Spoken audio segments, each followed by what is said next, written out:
Hi everyone and welcome to another insightful health podcast by Bayer for a Health. When it comes to heart issues, most people have heard only about heart attacks. पर हमें क्या पता है कि failing heart क्या है? Did you know that by the age of 40, it is estimated that 1 in every 5 individuals will develop heart failure during their remaining lifetime? And yet, most of us don't fully understand it and what creeps in. Today we have with us Dr. Naresh Goyal, the HOD and Director at Fortis Shalimar Bagh, who will tell us how to protect what matters the most, our heart. Thank you. Hello and welcome to yet another insightful podcast by Bayer for Health. When we talk about heart attack, most people only think about heart attack. But do they think about a failing heart? So, do you know that 1 in every 5 individuals will develop heart failure during their lifetime? Yet most of us don't know anything about it. So today we have Dr. Naresh Goyal, who is the Principal Director and HOD at Fortis Shalimar Bagh, telling us how to protect what matters the most to us, our heart. तो sir heart attack होता क्या है और heart failure क्या होता है और इन दोनों में डिफरेंस क्या है sir? Very good question, and I thanks Bayer to having this conversation. See, heart attack occurs because there is sudden blockage, almost complete blockage of heart vessel. तो हार्ट की उस वेसल की टेरिटरी में blood supply नहीं जाती है और heart damage होना स्टार्ट हो जाता है और करीबन आधे घंटे में उसमें जो रिवर्सिबल कंपोनेंट है वो इरिवर्सिबल डैमेज होने लग जाता है. That is known as myocardial infarction या आम बोलचाल में हम उसको हार्ट अटैक कहते हैं. ये हार्ट की नस जब अचानक लगभग संपूर्ण रूप से बंद हो जाती है उससे होता है. जबकि हार्ट फेल्योर एक बीमारी है जिसके अंदर हार्ट हमारा जिसका काम है पंप की तरह से पूरे शरीर में खून का संचार करना, ब्लड फ्लो करना. When heart is not able to pump the adequate amount of the blood which is required by the body, it is known as heart failure. आम बोलचाल में या इकोकार्डियोग्राफी रिपोर्ट में हम एक टर्म यूज करते हैं ejection fraction. Heart failure preserved ejection fraction के साथ भी होता है जिसमें इजेक्शन फ्रैक्शन नॉर्मल होता है और मोस्टली आम बोलचाल में जो ये आम जन की जानकारी है उसके अंदर इजेक्शन फ्रैक्शन लो होना एक पैरामीटर लेते हैं कि ये हार्ट फेल है. But exactly if you define कि हार्ट जब एडिक्वेट अमाउंट का ब्लड नहीं दे रहा है because of any reason, it is known as heart failure. तो सर हमें कैसे पता चलेगा एक इंडिविजुअल के लिए एक अर्ली वार्निंग साइन क्या रहेगा कि अब हमें ये हो रहा है and that is the time हमें डॉक्टर के पास जाना है? तो ये हमें कैसे पता चल सकता है? देखिए, हार्ट अटैक अपने आप में ऐसी बीमारी होती है जब अचानक व्यक्ति को छाती में घुटन, भारीपन, दर्द, परेशानी होती है. जबकि हार्ट फेलियर लगभग एक लंबे समय की बीमारी होती है. पहले कोई ना कोई अमूमन हार्ट की बीमारी होती है और वो जब आगे लंबे समय तक रहती है तो हार्ट फेल में तब्दील हो जाती है. लेकिन कई बार ये एक्यूट भी होता है, हार्ट अटैक के साथ एसोसिएटेड भी हो सकता है. तो यूजुअली इसके सिम्टम्स बहुत वेरी करते हैं. आमजन में अगर आप देखेंगे जनरली तो पाँव में सूजन आना, सांस फूलना, धड़कन बढ़ जाना. आपको लगता है कि पहले आप 4 चक्कर लगा लेते थे, अब 1 चक्कर में ही सांस फूल जाता है. या सीढ़ियाँ चढ़ने में पहले इतनी सांस नहीं फूलती थी. जूता टाइट लगने लगना क्योंकि पाँव में सूजन आ गई है या वजन बढ़ना. तो ये सांस फूलना अमूमन इसका एक प्रमुख सिम्टम है. Okay, thank you sir. तो ये क्या हमें अगर हम ओल्ड हैं या हमारी एज 50 है 60 है तो ही हमें सोचना चाहिए ये हमें होगा या यंग लोगों को भी हो सकता है? नहीं, ऐसा नहीं है. एज इसका कारण नहीं है. प्रमुख तरह हार्ट की पुरानी बीमारियां होना ही इसका कारण है. कुछ बीमारियां बच्चों में पैदाइशी होती हैं जिसको हम कंजेनाइटल हार्ट डिजीज कहते हैं, वो भी हार्ट फेलियर में होता है. फिर हमारे यहाँ बचपन में या ये कहीं स्कूल गोइंग बच्चों के अंदर rheumatic heart disease, valvular disease होती है. अगर उसका ढंग से ना इलाज किया जाए तो वो भी हार्ट फेलियर में हो जाता है. और फिर हार्ट अटैक की बीमारियां भी हमारे यहाँ काफ़ी कम उम्र में होती है. तो वो हार्ट अटैक की बीमारी का भी अगर प्रॉपरली टाइमली इलाज नहीं हुआ तो उसके बाद भी हार्ट फेलियर हो जाता है. और फिर ओल्ड एज में पर्टिकुलरली इफ़ यू से कि मल्टीपल कोमॉर्बिडिटीज़ है कि अगर किडनी डिजीज़ है, कैंसर की बीमारी है, उन सब का इलाज लेने के साथ साथ भी हार्ट फेलियर होने की संभावनाएं रहती हैं. तो हार्ट फेलियर में अलग अलग प्रकार के कारण अलग अलग उम्र में रहते हैं. बट बचपन से लेके पूरे जवानी और बुढ़ापे तक हार्ट फेलियर हो सकता है. ओके, तो सर जैसे हमें ये सिम्टम हुआ तो फिर हमें ये कैसे पता चलेगा कि हमें ये हो गया है और क्या टेस्ट हम एक एक्सपेक्ट कर सकते हैं फॉर अ लेमैन कि वो टेस्ट होंगे उनके? देखिए, अगर आपको इस प्रकार के कोई सिम्टम हैं, भूख कम लग रही है, पाँव में सूजन आ रही है, सांस फूल रहा है, धड़कन बढ़ रही है, तो आपको जांचें करनी चाहिए। सबसे पहले तो मैं कहूँगा कि आप अपने नज़दीकी डॉक्टर से मिलें, वो आपको जांच के बारे में ज़्यादा आइडिया करेंगे। लेकिन एक कॉमन जांच है कि आप अपना ब्लड प्रेशर चेक करिए, आप अपना ECG कराइए। ये दोनों एक बताते हैं कि हार्ट की दिक्कत हो सकती है। छाती का एक्सरे हो गया, ये सब कॉमन जांच है। एक प्रमुख जांच आ जाती है इसमें 2D इकोकार्डियोग्राफी। इकोकार्डियोग्राफी से हमें हार्ट फेलियर का काफ़ी हद तक अंदाजा हो जाता है। तो ये एक बेसिक जांचें तो यही है, ECG एंड इकोकार्डियोग्राफी और छाती का एक्सरे। इसके अलावा कुछ विशेष जांचें होती हैं जो डॉक्टर अपने आप में सजेस्ट करते हैं कि कब कौन सी जांच करानी चाहिए, किस विषय में, किस प्रकार के मरीज हैं, जो इकोकार्डियोग्राफी को गाइड करते हुए, ECG से गाइड करते हुए उस प्रकार की जांचें हैं। उन जांचों में आप कह सकते हैं एंजियोग्राफी है, CT स्कैन है, कार्डियक MRI आज के रूप में एक बहुत प्रमुख टेस्ट है जो कि काफ़ी इम्पॉर्टेंट है, और हॉल्टर टेस्ट है जिसमें हम 24 से 48 घंटे की ECG मॉनिटरिंग करते हैं। तो इस प्रकार के भिन्न भिन्न टेस्ट किए जाते हैं। तो सर जैसे ये हो गया, तो क्या ये एक पेशेंट के लिए लास्ट सेंटेंस हो गया, या ये क्योरेबल है, या ये दवाइयों के through manage all through out the life करना पड़ेगा? क्या पूरी जिंदगी इसको मैनेज ही कर सकते हैं, या ये क्योर हो सकता है एक बार में? देखिए, क्योर होना के लिए जरूरी है कि उसका कारण समझ में आना। जैसे अगर आपके पास हार्ट फेलियर किसी कारण से हुआ है तो इसका इलाज संभव है। कारण जैसे कि अगर वाल्व में सिकुड़न आ गई है, एओर्टिक वाल्व हमारा होता है, एओर्टिक स्टेनोसिस हो गया, तो आपने वाल्व बदल लिया है और उस वाल्व को खोल लिया है, उसकी जगह नया वाल्व लगा दिया है, तो ये कारण ठीक हो जाएगा। या काफ़ी बार होता है कि हार्ट में खून की सप्लाई नहीं हो रही है, तो आपने खून की सप्लाई एडिक्वेट कर ली, चाहे उसमें एंजियोप्लास्टी करके या बाईपास सर्जरी करके, तो भी ठीक होने की संभावनाएं होती हैं। तो कहने का तात्पर्य है कि हार्ट फेलियर का अगर आपको कारण मिल जाता है और उस कारण को आप टाइमली उसका निवारण कर लेते हैं तो ये क्योर हो सकता है। अन्यथा जैसे हम बाकी बीमारियां देखते हैं, जैसे शुगर हो गया, ब्लड प्रेशर हो गया, इनका हमें नियमित रूप से इलाज लेते रहना पड़ता है, और ऐसे ही हार्ट फेलियर का भी नियमित रूप से लंबे समय तक इलाज लेते रहना पड़ता है। आजकल बहुत सी ऐसी दवाइयाँ आ गई हैं जिन दवाइयों को फिर आपको स्टार्ट कर दें तो लंबे समय तक लेते रहना पड़ता है। ठीक है सर, तो इसका क्या इलाज रहता है? How does the treatment look like for a heart failure patient? See, treatment, you can say it's moreover divided in few aspects, like 3 to 4 I'll say. First is the lifestyle modification, and there's a dietary and the lifestyle modification that is very important for these patients. Like and in fact I'll say the almost everybody knows nowadays for the heart patients or a heart attack, cholesterol is a culprit. They have made a villain cholesterol, and that we should control our fats. But heart failure is altogether different. Here we need to take a water balance, water and salt balance, because there is a congestion in the lungs and that leads to breathing difficulty.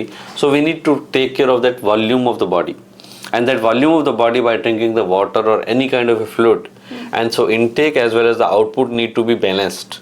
So output की जो हम urine में पास कर रहे हैं, urine और blood या volume जो पास कर रहे हैं, और ऐसे इनटेक हमारा क्या है, तो ये मेंटेनेंस बहुत इंपॉर्टेंट है for the adequate management of the heart failure. तो लाइफस्टाइल में ये इंपॉर्टेंट आ जाता है। लाइफस्टाइल के अलावा दवाइयाँ आजकल हमारे पास हैं ऐसी जो हार्ट फेलियर में काफ़ी आराम देती हैं। अनफॉर्चुनेटली वो दवाइयाँ उतने ज़्यादा प्रचलन में नहीं हैं और हम लोग उसको यूज़ कम करते हैं। बट आई विल से कि हमने उनको बोला है, जैसे 4 फाउंडेशनल थेरेपीज बोलते हैं, जिसमें एक ग्रुप आर्नी है, एक बीटा ब्लॉकर, SGLT2 इनहिबिटर और MRAs है। तो ये खैर मेडिकल साइंस की बात आ जाती है, तो आप अपने डॉक्टर से मिलेंगे जो भी हार्ट फेलियर आपका ट्रीट कर रहे हैं, they will definitely guide you. But what happens कि नॉन कंप्लायंस बहुत ज़्यादा होता है कि व्यक्ति जब थोड़ा सा ठीक हो जाता है तो दवाइयाँ बंद कर देता है, वो बहुत गलत बात है। तो आप अपने डॉक्टर की सलाह से अपनी दवाइयों को कम या ज़्यादा करवा सकते हैं, और उस प्रकार से दवाइयाँ लेना भी जरूरी है। थर्ड एस्पेक्ट आ जाता है कि हार्ट फेलियर का कारण क्या है। अगर हमें कारण मिल जाता है, बहुत बार बचपन में जैसे कि बच्चों में हार्ट में छेद है, उसके कारण से हार्ट फेलियर हो रहा है, तो छेद बंद करने से ठीक हो सकता है। अगर हार्ट की नसों में खून की सप्लाई कम है और उसके कारण से हार्ट फेलियर होता है, तो खून की सप्लाई अगर हम बढ़ा देंगे तो उससे हार्ट फेलियर ठीक हो सकता है। जैसा मैंने पहले बताया कि हार्ट का वाल्व खराब है, उसके कारण से अगर हार्ट फेलियर है तो वाल्व के बदलने से या वाल्व के रिपेयर से हार्ट फेलियर ठीक किया जा सकता है। तो ऐसा ही हार्ट फेलियर का कारण अगर हमें पता पड़ जाए, उसका इलाज करके, उसका इंटरवेंशन करके हार्ट फेलियर को ठीक करा जा सकता है। चौथा एस्पेक्ट आ जाता है हार्ट फेलियर के होने वाले नुकसान। हार्ट फेलियर के दो प्रमुख नुकसान जो होते हैं वो होता है, पहला तो सांस फूलना, जिसके लिए अमूमन दवाइयों से इलाज हो जाता है, और दूसरा होता है इसमें सबसे बड़ा घातक सडन कार्डियक अरेस्ट।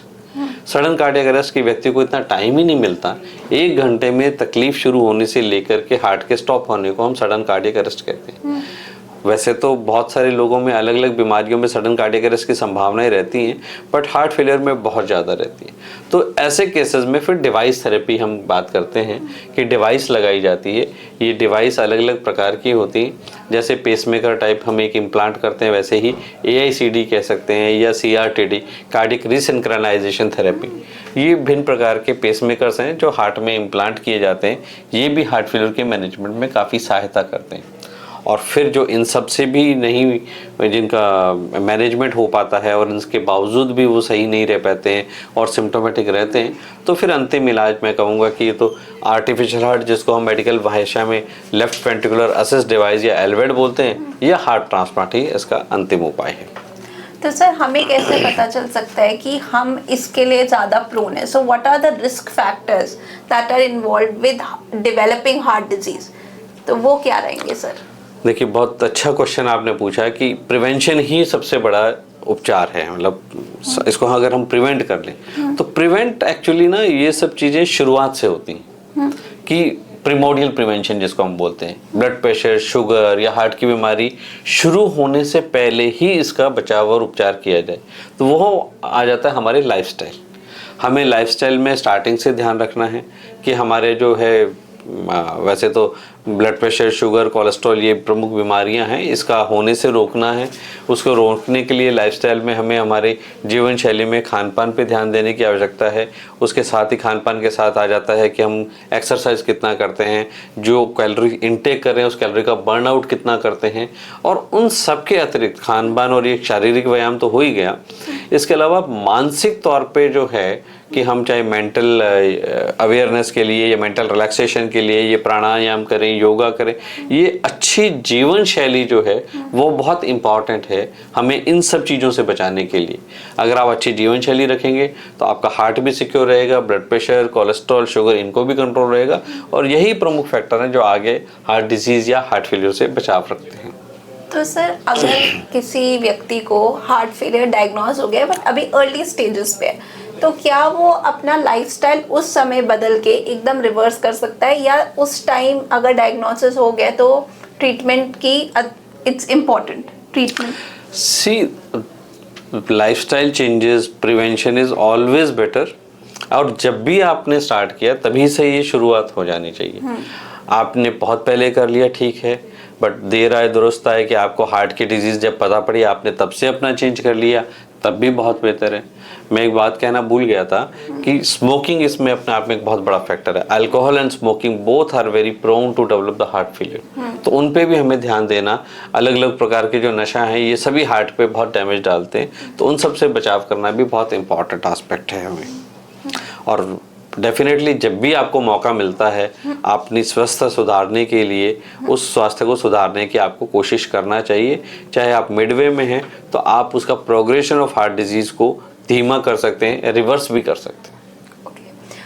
तो सर आपने एक्सरसाइज की बात की, लेकिन अभी हम देखते हैं कि बहुत सारे एक्टर्स जो हैं उनकी एज भी कम है, दे आर शोइंग कि वो बहुत हेल्दी लाइफस्टाइल जी रहे हैं, वो जिम भी जा रहे हैं, एक्सरसाइज भी कर रहे हैं, फिर भी उन्हें हार्ट अटैक्स और हार्ट डिजीज की वजह से प्रॉब्लम्स हो रही हैं। And we can't culprit one thing कि हम एक बिल्कुल पिन पॉइंट कर दें कि इस बीमारी के कारण से हार्ट अटैक है या नहीं है।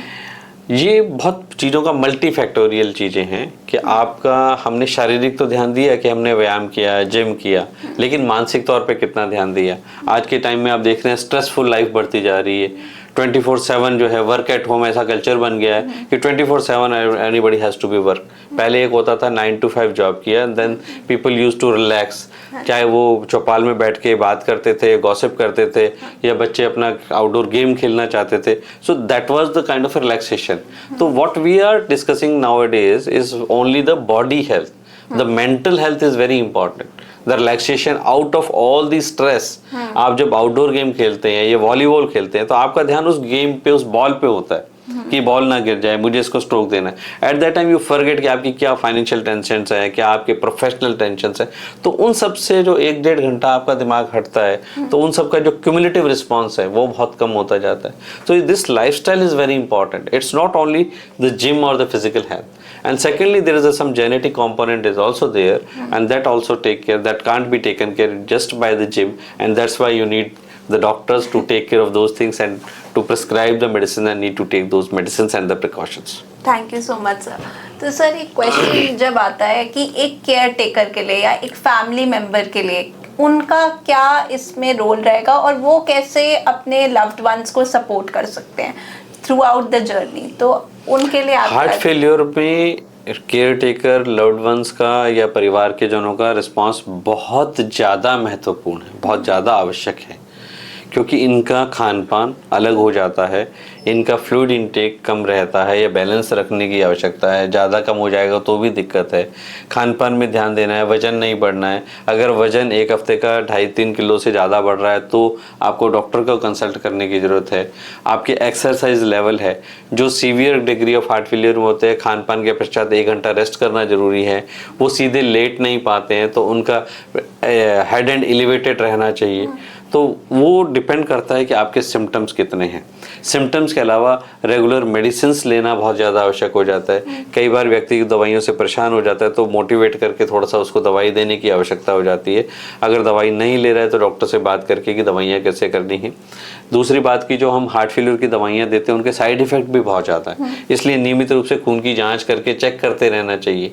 कई बार लोग कहते हैं कि नहीं डॉक्टर साहब हमने 2 महीने पहले ही जाँच कराई थी, लेकिन अगर आप ऐसी दवाइयाँ ले रहे हैं जो हार्ट फेलियर को मैनेज करती हैं तो आपको हर महीने 2 महीने में अपना किडनी फंक्शन टेस्ट की जांच कराते रहना चाहिए कि क्या हो रहा है। पोटेशियम बहुत इंपॉर्टेंट है। डाइट में जो दवाइयाँ हैं उनसे पोटेशियम लो भी हो जाता है, पोटेशियम हाई भी हो जाता है, तो पोटेशियम की जांच भी लगातार ये रूप से कराते रहना चाहिए। प्लस हार्ट फेलियर के पेशेंट को साइकोलॉजिकल रिस्पॉन्स की, साइकोलॉजिकल सपोर्ट की बहुत ज़्यादा आवश्यकता होती है। तो केयर गिवर का बहुत ज़्यादा इंपॉर्टेंट रोल है हार्ट फेलियर के पेशेंट्स में। मैं कहूँगा जैसे कैंसर को पेशेंट को ट्रीट करते हैं, heart failure is no much less serious than the cancer. So you need to take care of every aspect, the social aspect, the financial aspect, the pharmaceutical aspect, the dietary aspect, the exercise aspect and the social aspect. Okay. Sir हमने fluid intake की बहुत बात की इस podcast में, तो मेरा ये क्वेश्चन होगा कि कितना पानी पीना चाहिए एक हार्ट फेलियर पेशेंट को, कुछ हम कैसे ये एस्टिमेट करेंगे?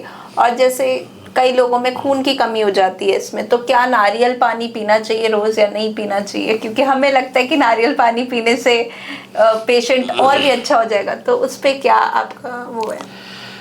देखिए, इसमें खान पान पे बहुत ज़्यादा ध्यान देने की आवश्यकताएं हैं, और फ्लूइड मैनेजमेंट में इसलिए कह रहा हूँ कि आप पहले फिजियोलॉजी समझिए हार्ट फेलियर की। हमारा हार्ट है, हार्ट का काम है शरीर में अच्छे खून का संचार करना। हार्ट हमारे लंग्स से जो हमारे जो फिल्टर्स हैं जहाँ पे कि गंदा खून जाता है और उनकी सफाई होती है, उसके बाद लंग्स उस ब्लड को हार्ट में भेजते हैं और हार्ट से आगे जाता है। जब हार्ट कमज़ोर है तो आगे खून का संचार नहीं कर पाता, साइमल्टेनियसली फेफड़ों से वो खून ले भी नहीं पाता है, तो our lungs become congested and lungs are like spongy structure. So if you have a dry sponge, you compress it, automatically it will expand if it is dry, but if it is wet, you compress it, it will not expand, and that is the problem with the heart failure. So you need to keep your lung dry. आपको sponge को dry करना है। Dry करने के 2-3 तरीके हो सकते हैं कि आप उसमें या तो पानी कम लें या पानी को निकालें।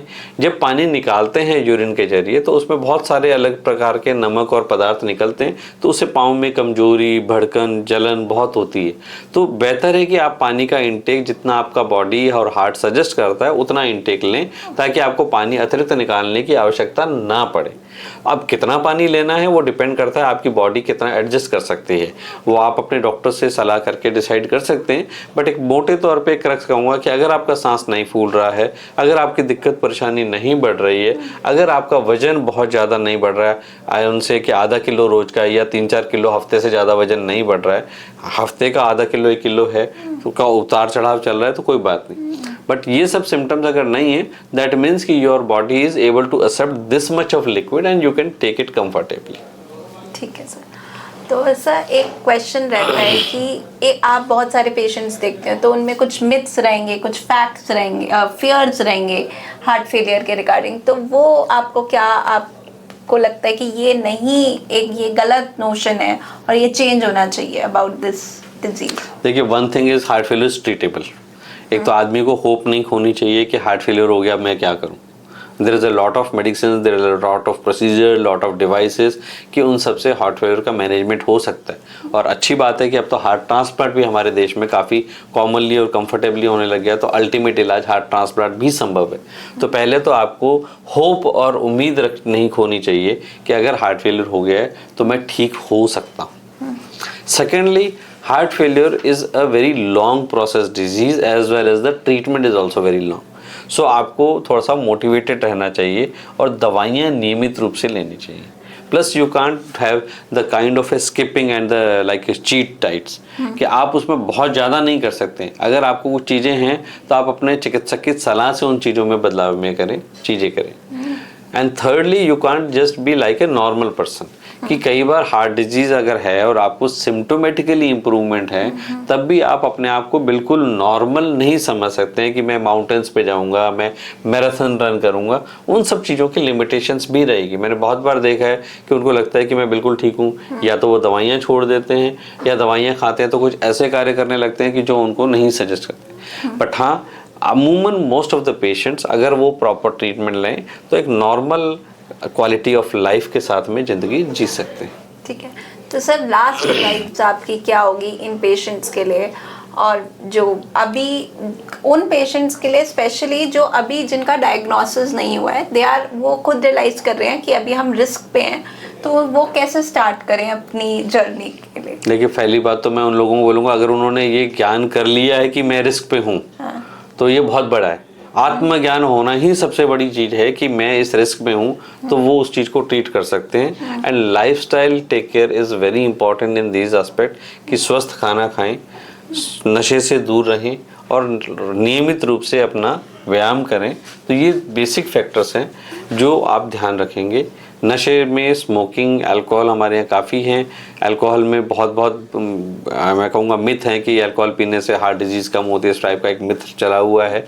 तो ये सब चीज़ें हार्ट फेलियर को बढ़ावा देती हैं, इन सब में कोई भी नई चीज़ करनी चाहिए।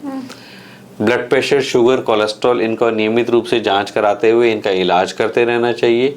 और मानसिक तौर पे स्वस्थ रहने के लिए कोई न कोई आउटडोर एक्टिविटी, प्राणायाम, योगा, या आप अपने नियमित काम से हट करके 1 घंटा आप अपने शरीर को दीजिए। आधा घंटा उसमें शारीरिक व्यायाम कीजिए और आधा घंटा उसमें मानसिक रिलैक्सेशन कीजिए। आप जो वृद्ध लोग हैं भजन भी कर सकते हैं, जाके बातचीत कर सकते हैं, but something you do the activities which gives you relaxation, whatever the kind of an enjoyment, relaxation that is required. You need to do 1 hour per day for that which matters to you, and you forget about all your tensions and the stress. That is very important. Thank you so much, sir.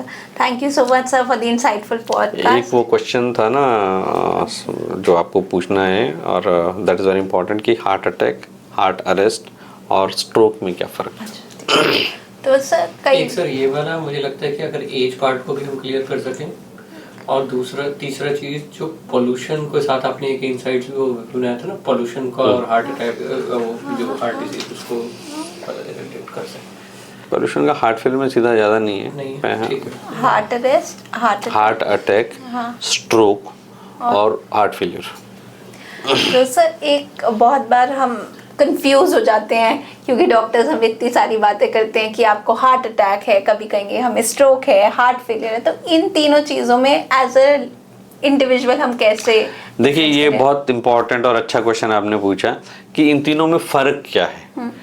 Heart attack, जैसे हमने बताया कि heart attack जब हमारे heart की खून की नस अचानक लगभग बंद हो जाती है तो उसको हम हार्ट अटैक कहते हैं। When the myocardial infarction occurs, myocardium damage starts, यहाँ पे बहुत इंपॉर्टेंट हो जाता है। अमूमन हमें हार्ट अटैक के लिए कि खून पतला करने की दवाई लेनी है। अगर हार्ट अटैक मेजर है तो आपके डॉक्टर बोलेंगे तुरंत एंजियोग्राफी करके देखने की ज़रूरत है, और अगर नस बंद है तो उस नस को खोलने की ज़रूरत है, एंजियोप्लास्टी। जबकि heart failure is all together different. यहाँ पे आपका हार्ट कमज़ोर हो जाता है। कमज़ोरी के बहुत सारे कारण हैं, हार्ट अटैक भी कारण हो सकता है, हार्ट फेलियर और भी बहुत सारे कारणों से हार्ट फेलियर हो जाता है। यहाँ पे आपका हार्ट कमज़ोर हो जाता है, जिसके लिए डॉक्टर आपको दवाइयाँ देंगे। दवाइयाँ आपको नियमित रूप से लंबे समय तक खानी है, प्लस जीवन शैली में बदलाव करना है, जो हमने हार्ट फेलियर के बारे में डिस्कस किया। जहाँ फ्लूइड और वाटर का इंटेक का बैलेंस आपने मैनेज करना है, जहाँ आप अपनी बॉडी को उस हिसाब से मैनेज करते हुए चलाना है। तीसरा इसके अंदर आ जाता है हार्ट अरेस्ट या सडन कार्डियक अरेस्ट। ये एक इलेक्ट्रिकल प्रॉब्लम है हमारे बॉडी के अंदर कि जब हमारा हार्ट अचानक रुक जाता है। रुक कैसे जाता है कि या तो बीट बहुत कम हो जाती है कि हार्ट बिल्कुल स्टॉप हो जाए, जिसको हम एसिस्टोली बोलते हैं, या हार्ट बहुत ज़्यादा तेज से धड़कने लगता है। नॉर्मली आप देखते हो कि हमारी हार्ट की बीटिंग 70-80 प्रति मिनट चलती है। अगर वो 300-400 की धड़कन से, जिसको हम वेंट्रिकुलर टेकिकार्डिया या वेंट्रिकुलर फिब्रिलेशन बोलते हैं, तो उसमें लगभग हार्ट स्टैंड स्टिल हो जाता है, हार्ट से ब्लड नहीं निकलता, ब्रेन के पास ब्लड जाता ही नहीं है। तो ब्रेन थोड़ी देर में सारे ऑर्गन्स को शट डाउन होने का ऑर्डर दे देता है। ऐसे में तुरंत या तो हम CPR कर सकते हैं, जिसे कार्डियक मसाज बोलते हैं, और हार्ट को मसाज दे करके हार्ट को कुछ समय तक जीवित रख सकते हैं, या बिजली का झटका देना पड़ता है, जिसको हम कार्डियोवर्जन बोलते हैं। तो ये प्रकार के मेथड है जो कि हम इसके अंदर CPR में या अवेयरनेस के अंदर हम ये चीज़ें बताते हैं कि किस प्रकार से ये चीज़ें करनी चाहिए। तो हार्ट अरेस्ट ऐसी चीज़ है जिसके अंदर हार्ट रुक गया, आपके पास टाइम नहीं है, you need immediate help and immediate intervention. Heart attack में आपको थोड़ा सा टाइम मिल जाता है, लेकिन हार्ट अटैक ही हार्ट अरेस्ट का एक बहुत बड़ा कारण है। जबकि हार्ट फेलियर, इन दोनों चीज़ों को अगर आप मैनेज कर लेते हैं, तो अगर आपने टाइमली मैनेज नहीं किया तो हार्ट फेलियर डेवलप हो जाता है। जबकि स्ट्रोक जो है वो ऑल टुगेदर हमारे ब्रेन की प्रॉब्लम है, जो हम नॉर्मल भाषा में स्ट्रोक बोलते हैं। जैसे हार्ट अटैक हुआ, हार्ट की नस बंद हुई, ऐसी ब्रेन की नस अचानक बंद हो जाती है, या ब्रेन में सडनली ब्लीडिंग हो जाती है और आदमी को लकवा की प्रॉब्लम हो जाती है, पैरालिसिस हो जाता है, that is known as stroke. तो heart attack, heart arrest, heart failure and stroke, ये अलग अलग चीज़ें हैं। Okay, thank you so much sir. तो इनके सिम्टम्स भी क्या डिफरेंट रहते हैं? हाँ जी, स्ट्रोक के तो लार्जली ब्रेन रहेंगे, जो इसमें कोट फास्ट किया जाता है। आपको फेशियल डेविएशन हो सकता है, आपके हाथ पैर में अधरंग हो सकता है, पैरालिसिस हो सकता है, कमजोरी आ सकती है, तो ये ब्रेन के सिम्टम है। हार्ट अरेस्ट, जैसे मैंने बोला, अचानक हार्ट रुक जाएगा, आप बेहोश हो जाएंगे, आपको टाइम ही नहीं मिलेगा। यहाँ पे केयर गिवर्स की बहुत ज़्यादा इंपॉर्टेंट आ जाती है जगह जगह। इसीलिए हम फोर्टिस हॉस्पिटल के द्वारा अलग अलग सेशन करते हैं, लोगों को अवेयर करते हैं कि हार्ट अरेस्ट में CPR कैसे करना चाहिए, और तुरंत डॉक्टर की हेल्प के लिए। हार्ट अटैक, जबकि अचानक छाती में घुटन, भारीपन, ऐसे सिम्टम होते हैं, ऐसे में भी इलाज के लिए आपको तुरंत डॉक्टर के पास जाना चाहिए, एम्बुलेंस के। जबकि हार्ट फेलियर एक लंबी बीमारी है, उस लंबे समय तक उसका इलाज चलता है। Thank you so much, sir, for the insightful podcast. Hope our viewers found this session very, very informative. Please follow us on Facebook, Twitter, and LinkedIn. To our audience, we hope you found the session very, very informative. Please remember that the information shared today by our healthcare professional is not a substitute for professional medical advice. If you or any loved one you know is suffering from heart-related issues, please contact your nearest doctor. To stay updated for more such health-related content, please follow us on Facebook, Instagram, and Twitter. Stay updated. Thank you.